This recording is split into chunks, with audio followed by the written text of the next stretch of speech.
Of all the horological complications, the chronograph is the most useful, as many of the true icons of horology share the outlay that makes them efficient timekeepers. Unfortunately, due to the limited choices when it comes to powering them, chronographs are not really the type of watches preferred by microbrands, so it's always a pleasure to be able to review one, especially when this is the debut of a Canadian microbrand. This is Wayforth Voyager.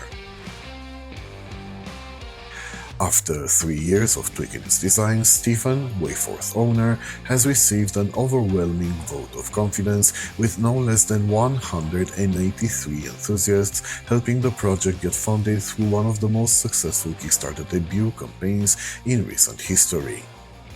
Everything about this campaign was flawlessly organized, the watches were delivered way ahead of schedule, and now they are on a limited sale with stock available for a $50 discount of the $375 MSRP.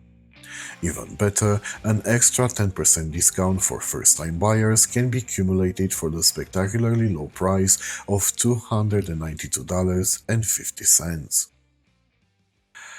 As most of the case is hidden under the tachymeter bezel, the focus lingers on the long lugs and their beautiful twist. Turning the watch, their curvature is immediately apparent, as is the 3-volume construction.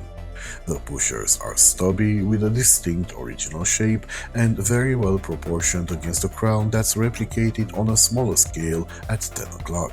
That smaller crown engages the 12-hour inner rotating bezel that will enable tracking a secondary time zone. That bezel is sandwiched between the tachymeter fixed bezel and a legible, sporty seconds track.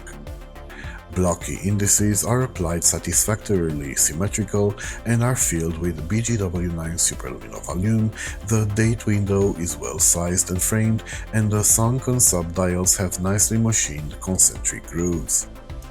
Beyond this game of chromatic contrasts, the automotive theme is reflected by the color scheme of the chrono hands, and what is perhaps the greatest indicator of just how much attention to detail went into designing this watch is the overall complementarity of the colors chosen by Stephen for all 8 of the dial variants. The length and width of the main hands are also very well proportioned, large enough to be legible, small enough to not obstruct the subdials.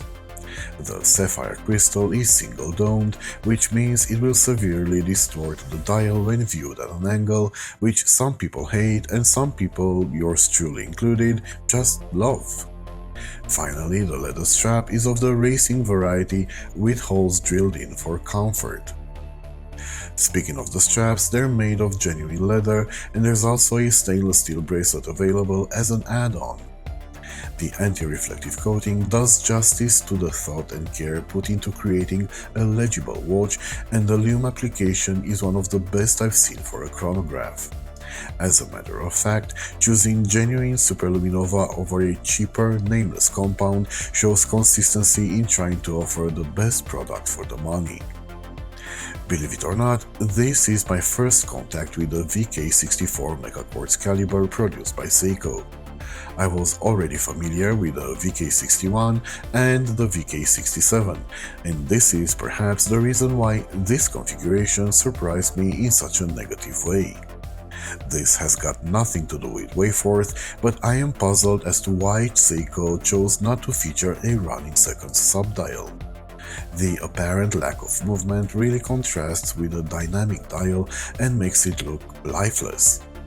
Granted, running the chronograph hand immediately instills life into it, especially with the sweeping motion characteristic of the megaquartz, but this motion will stop after an hour, as evidenced by the subdial at 9. Adding insult to injury, where the running seconds complications should stand, we have the most useless indicator possible, the 24 hours one. As the case is not a monument of intricacy, there's a limited number of transitions between brushing and polishing, but what matters is they're very well executed. Not a fan of the all-polished wall between the lugs, but the lugs themselves are delicious. A lot of precision is required to get this type of sandwich dial right, and Wayforth deliver. Printing is very good and the pusher's action is balanced and pleasant. What I was less than impressed with was the action of the crown at 10. Well, not the action per se, even though it is a bit sticky, but the difficulty in getting a good grip. Overall, a very well put together watch. Not having the chance to try on the bracelet or any of the other colorways, I explored the versatility of this watch by fitting different straps to, dare I say, pretty good outcomes. Despite the amount of protrusions, 2 pushers and 2 crowns, and a considerable lug-to-lug distance, the watch wears slightly smaller than its 41mm footprint. That, of course, is due to a relatively small dial, with the 2 bezels and the pronounced chaptering providing plenty of distraction. On my 19cm wrist, I would say this wears like a standard 40, but I guess this perceived footprint can also be influenced by the colorway one chooses from the 8 available.